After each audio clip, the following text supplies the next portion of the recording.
Hello बच्चों, कैसे हो आप। आज हम कक्षा 4 सामाजिक अध्ययन की वर्कशीट हल करेंगे। अध्याय 7 भारत के समुद्री तट। तो चलिए वर्कशीट हल करते हैं। पहला, प्यारे बच्चों, हमारे देश के दक्षिण में हिंद महासागर है। भारत का दक्षिणी भाग प्रायद्वीपीय है, यानी इसके 3 और समुद्र है। इसके पूर्व में बंगाल की खाड़ी और पश्चिम में अरब सागर है। जब समुद्र जल स्थल में इस तरह अंदर आ जाता है कि इसके 3 तरफ स्थल होता है तो इसे खाड़ी कहते हैं। समुद्र तट के किनारे पर बालू के मैदान बीच या पुलिन कहलाते हैं, जबकि खड़ी दीवार क्लिफ कहलाती है। अब इस रोचक जानकारी के बाद पूर्वी तट और पश्चिमी तट पर स्थित राज्यों की सूची बनाओ। चलिए आगे बढ़ते हैं। तो बच्चों, आप देख सकते हैं आपकी वर्कशीट में यह तालिका दी हुई है, जहां हमें पूर्वी तट के राज्य और पश्चिमी तट के राज्य लिखने हैं। तो पहला करते हैं पूर्वी तट के राज्य, बंगाल की खाड़ी से लगे राज्य। तो पहले हम पूर्वी तट के राज्यों के नाम लिखते हैं। पहला होगा पश्चिम बंगाल, दूसरा उड़ीसा, तीसरा आंध्र प्रदेश और चौथा तमिलनाडु। अब पश्चिमी तट के राज्य लिखते हैं जो कि अरब सागर से लगे राज्य हैं। पहला गुजरात, दूसरा महाराष्ट्र, तीसरा गोवा, चौथा कर्नाटक, पांचवा केरल। चलिए अब आगे बढ़ते हैं। प्रश्न 2, बंदरगाह समुद्र तट पर वह स्थान है जहां समुद्री जहाज आते जाते हैं। यहीं से जहाज़ों पर माल लादा और उतारा जाता है। आप अपने परिवार के सदस्यों की मदद से पूर्वी तट व पश्चिमी तट के बंदरगाहों की सूची तैयार करिए। चलिए आगे बढ़ते हैं। बच्चों, यहाँ आपकी वर्कशीट में एक तालिका दी गई है जिसमें पूर्वी तट के बंदरगाह और पश्चिमी तट के बंदरगाह लिखने हैं। आप अपने परिवार के सदस्यों से बातचीत करके इस तालिका को भरने का प्रयास करेंगे।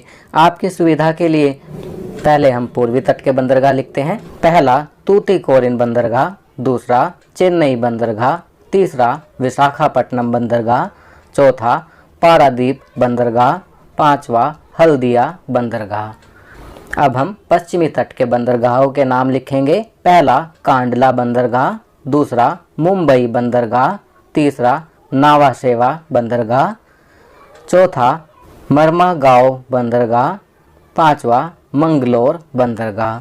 चलिए आगे बढ़ते हैं। प्रश्न 3, कोष्टक में दिए गए शब्दों की सहायता से रिक्त स्थानों को भरिए। बच्चों, आप देख सकते हैं यहाँ पर कुछ शब्द दिए गए हैं। क्लिफ, बंदरगाह, प्रायद्वीप, बीच। आपको सही शब्द को रिक्त स्थान में भरना है। क, स्थल का वह भाग जिसके 3 तरफ समुद्र हो डैश कहलाता है। तो यहाँ लिखेंगे प्रायद्वीप। ख, डैश समुद्र के वे किनारे जो मैदान जैसे ना होकर दीवार की तरह खड़े होते हैं। तो यहाँ लिखेंगे क्लिफ। ग, समुद्र तट पर स्थित वह स्थान जहाँ से समुद्री जहाज़ों में सामान चढ़ाया और उतारा जाता है उसे डैश कहा जाता है। तो यहाँ लिखेंगे बंदरगाह। घ, डैश लहरों के द्वारा समुद्री तट पर तैयार किया गया बालू का मैदान। तो यहाँ लिखेंगे बीच। चलिए आगे बढ़ते हैं। चौथा, समुद्री तट से होने वाले 5 लाभ लिखो। तो यहाँ हम लिखेंगे। पहला, लोगों को रोजगार मिलता है। दूसरा, समुद्री तट व्यापार में सहायक होते हैं। तीसरा, पर्यटक आते हैं। चौथा, समुद्री भोजन प्राप्त होता है। पांचवा, नमक उत्पादन होता है। चलिए आगे बढ़ते हैं। प्रश्न 5, भारत के नक्शे पर निम्नलिखित दर्शाएं। पहला पश्चिमी घाट, दूसरा पूर्वी घाट, तीसरा खंबात की खाड़ी, चौथा अरब सागर, पांचवा बंगाल की खाड़ी, छठा हिंद महासागर, सातवां लक्षद्वीप। तो बच्चों, आपको इन सभी स्थानों को भारत के मानचित्र पर नक्शे पर दर्शाना है। तो चलिए नक्शा देखते हैं। तो बच्चों, यह भारत का नक्शा है। हमें इस पर ऊपर दिए गए स्थानों को दर्शाना है। तो बच्चों, यहाँ देखेंगे आप, यहाँ पश्चिमी घाट है, यह पूर्वी घाट है, और ये यहाँ खंबात की खाड़ी है। यहाँ ये वाला भाग अरब सागर है और इधर ये बंगाल की खाड़ी है। इधर इस वाले हिस्से में है हिंद महासागर और यहाँ लक्षद्वीप। तो बच्चों, ये वर्कशीट यहाँ कंप्लीट होती है।